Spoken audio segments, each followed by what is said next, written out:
Hello students, आप सब कैसे हो। जैसे कि आप सभी को पता है कि हमने मार्जिनल कॉस्टिंग की इंपॉर्टेंस देखी। मार्जिनल कॉस्टिंग का कहाँ कहाँ यूज़फुल होती है ना। रेलिवेंट कॉस्टिंग कहाँ कहाँ हेल्प होती है। ऐसे ही हम देखेंगे डिफरेंशियल कॉस्ट एनालिसिस भी कहाँ हेल्प करती है मैनेजमेंट को डिसीजन लेने में। मैं आपको एक बार बता दूँ, ओवरऑल हमने 3 टॉपिक पढ़ लिए ना। मार्जिनल कॉस्टिंग पढ़ा, रेलिवेंट कॉस्टिंग पढ़ा और डिफरेंशियल कॉस्टिंग एनालिसिस पढ़ लिया ना। डेफिनेशन तो क्लियर ही है ना।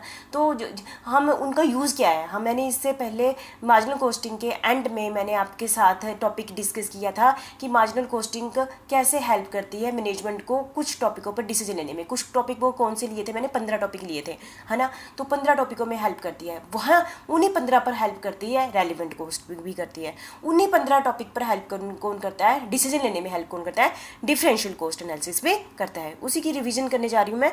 मतलब कि जो टॉपिक अभी मैं आपके साथ डिस्कस करूँगी, तो इन टॉपिकों पर तीनों कॉस्ट एनालिसिस ही हेल्प करते हैं। मार्जिनल कॉस्टिंग भी करती है, इसका नाम क्या है, डिफरेंशियल कॉस्टिंग भी करती है, रेलिवेंट कॉस्टिंग भी करती है। मतलब कि तीनों अकाउंटिंग कॉस्ट एनालिसिस का मकसद ही क्या है, मैनेजमेंट को हेल्प करना कि वो डिसीजन ले, अच्छा डिसीजन ले। ठीक है, क्योंकि डिसीजन में अल्टरनेटिव्स आ जाते हैं ना। तो आप देख रहे हैं स्क्रीन पर, differential cost analysis is very useful to management in formulating policies.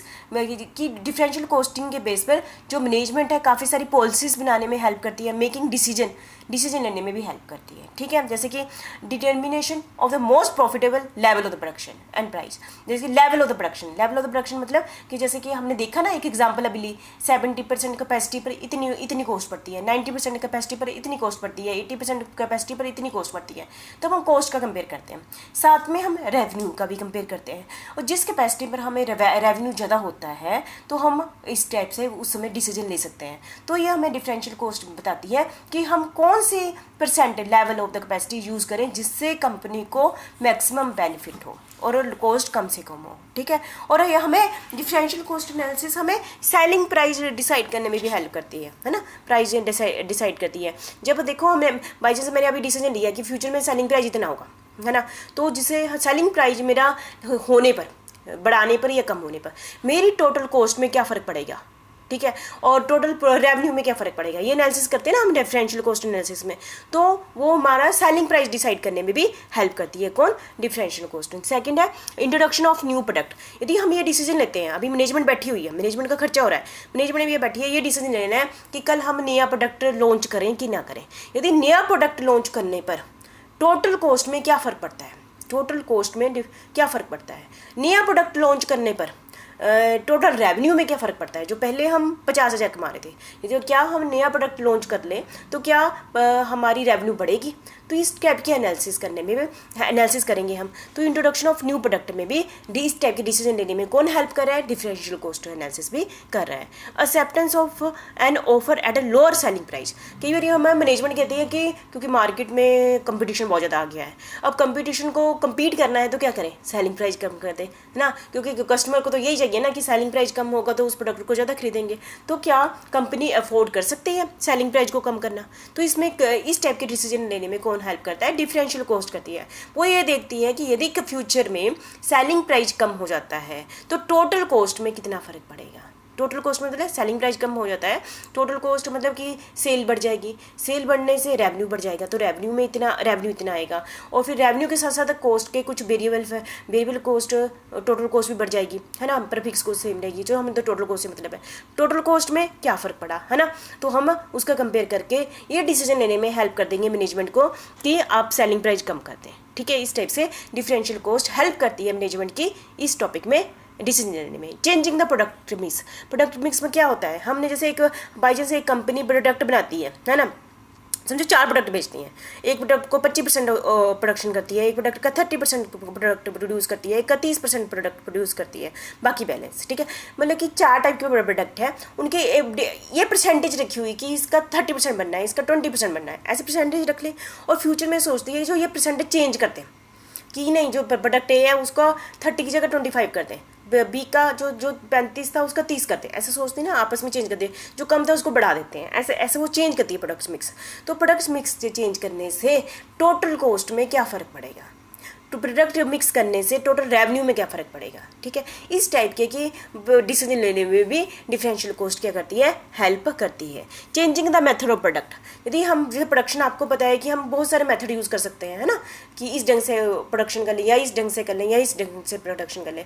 अलग अलग मेथड से जो हमारे मेथड यूज़ करने से टोटल कॉस्ट में क्या फ़र्क पड़ता है उसको तो वो भी हमें हेल्प करती है कि हम मेथड को चेंज करें कि ना करें, कौन सा मेथड यूज़ करें। तो इसमें डिफरेंशियल कॉस्ट बहुत ही हेल्प करती है। डिसकंटिन्यू ए प्रोडक्ट, कई बार कंपनियाँ सोचती हैं कि जैसे 10 प्रोडक्ट अभी बेच रही है मार्केट में, वो सोचती है 10 में से 4 हटा देते हैं। क्यों? क्योंकि ये हमें प्रॉफिट नहीं दे रहे हैं। क्या हम यदि 10 में से 4 प्रोडक्ट हटा देते हैं, है ना, तो इसमें डिफरेंशियल कॉस्ट हमें ये डिसीजन लेने में हेल्प करती है। यदि 4 प्रोडक्ट हटा देते हैं तो टोटल कॉस्ट में क्या फ़र्क पड़ेगा, टोटल रेवेन्यू में क्या फ़र्क पड़ेगा, है ना। तो इस टाइप्स के डिसीजन लेने में हमें हेल्प करती है कि क्या 4 प्रोडक्ट हम यदि हम हटा दें तो इसमें रेवेन्यू होगा कि नहीं होगा। Decision to drop a product line, ठीक है। मेक और बाय डिसीजन, कंपनी में ऐसे में कि हम अंदर प्रोडक्ट बनाएं एक्स्ट्रा, है ना, कुछ कंपोनेंट अंदर बना लें या मार्केट से खरीद लें। यदि हम मार्जिनल कॉस्टिंग क्या कहती थी, यदि वेरिएबल कॉस्ट से ज़्यादा मार्केट में प्रोडक्ट मिल रहा है तो इससे अच्छा बना ही लो, है ना, वो कहते थे। डिफरेंशियल कॉस्टिंग क्या कहती है, यदि हम बनाने से, है ना, यदि एक बनाने की कॉस्ट रख लो, एक खरीदने वाली कॉस्ट रख लो, टोटल कॉस्ट में क्या फ़र्क पड़ेगा, टोटल रेवेन्यू में दोनों क्या क्या फ़र्क पड़ेगा। तो यदि प्रॉफिट होता है, जिस भी ये में बनाने से प्रॉफिट होता है या खरीदने से प्रॉफिट होता है, टोटल कॉस्ट और टोटल रेवेन्यू का कंपेयर करके, तो उस डिसीजन को ले लो। तो कौन बताता है, डिफरेंशियल कॉस्ट। देखो टॉपिक सारे यही हैं, डिसीजन भी सारे यही हैं। तो रेलिवेंट कॉस्ट बोलता है ये अच्छा है, डिफरेंशियल कॉस्ट कहता है वो अपने अपने डिसीजन देते हैं, पर दो सभी का बताने का मेथड अलग अलग है। डिफरेंशियल कॉस्ट टोटल कॉस्ट के डिफरेंस को इंपॉर्टेंस देता है, मार्जिनल कॉस्ट वेरिएबल कॉस्ट को इंपॉर्टेंस देता है ना, कंट्रीब्यूशन को इंपॉर्टेंस देता है, और रेलिवेंट कॉस्ट वो उसको देता है कि जो आपको पढ़ लिया ना, है ना, उसको नहीं अभी जाऊँगी, ठीक है। Decision regarding the depth of the processing, decision का डेप्थ ऑफ द प्रोसेसिंग करने के मतलब कि डिफरेंशियल कॉस्ट हेल्प करता है। शट डाउन डिसीजन क्या होता है, आप सभी को पता है कि हम क्या प्रोडक्ट बनाना बंद कर दें।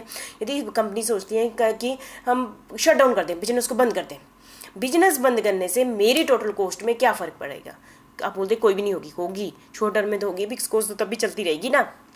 तो कंपनी देखेगी यदि मैं बंद कर देती हूँ तो टोटल कॉस्ट में क्या फ़र्क पड़ेगा, रेवेन्यू में क्या फ़र्क पड़ेगा। आपको पता है रेवेन्यू में क्या फ़र्क पड़ेगा, वो कोई भी प्रॉफिट ही नहीं होगा, है ना, तो फर्क तो पड़े ना। तो इस टाइप से देखेंगे कि हो सकता है शट डाउन तो बंदा तभी डिसीजन लेता है, कंपनी को लॉस होता है, कहते बंद ही कर दो तो लॉस भी नहीं होगा, है ना। तो इस टाइप से डिसीजन लेने में भी डिफरेंशियल कॉस्ट हमें क्या करती है, हेल्प करती है। इक्विपमेंट रिप्लेसमेंट डिसीजन, है ना, हम जैसे इक्विपमेंट है ना, इक्विपमेंट है, इससे प्रोडक्शन कर रहे थे, कंपनी सोचती है कि अब तो पुराना हो गया, इसको निकाल देते हैं, नया इक्विपमेंट ले लेते हैं। हो सकता है नया ही था इक्विपमेंट, पर ये इतनी अच्छे ढंग से प्रोडक्शन नहीं कर रहे हैं, हम नया इक्विपमेंट मार्केट में नई टेक्नोलॉजी का इक्विपमेंट है उसको ले लेते हैं। फिर हम देखेंगे यदि हम नया इक्विपमेंट ले लेते हैं, ठीक है, तो टोटल कॉस्ट में क्या फ़र्क पड़ेगा और टोटल प्रॉफिट में क्या फ़र्क पड़ेगा। तो इस टाइप से डिसीजन लेने में differential cost equipment replacement decision में भी हेल्प करती है मैनेजमेंट का, ठीक है। और determining a suitable price at which raw material में बी परचेज्ड,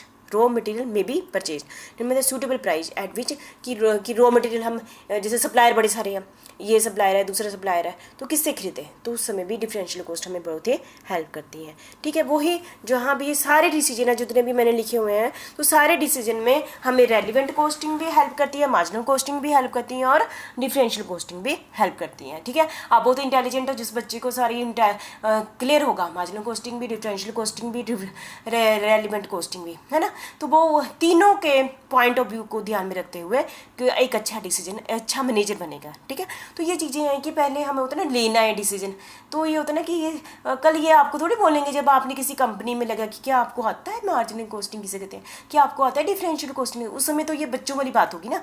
मतलब ये आप बेसिक चीज़ें हैं, आपको पता होनी चाहिए ये क्या है, इसका क्या इफेक्ट पड़ेगा डिसीजन लेने में।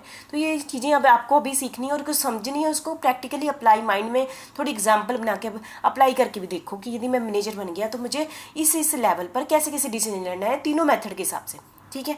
तो ये आपने अच्छे से सोच कर, है ना, एक कहानी टाइप बनाओगे ना तो आपको बहुत ही अच्छे ढंग से समझ भी आएगा और इंटरेस्ट भी बनेगा, ठीक है। Thank you.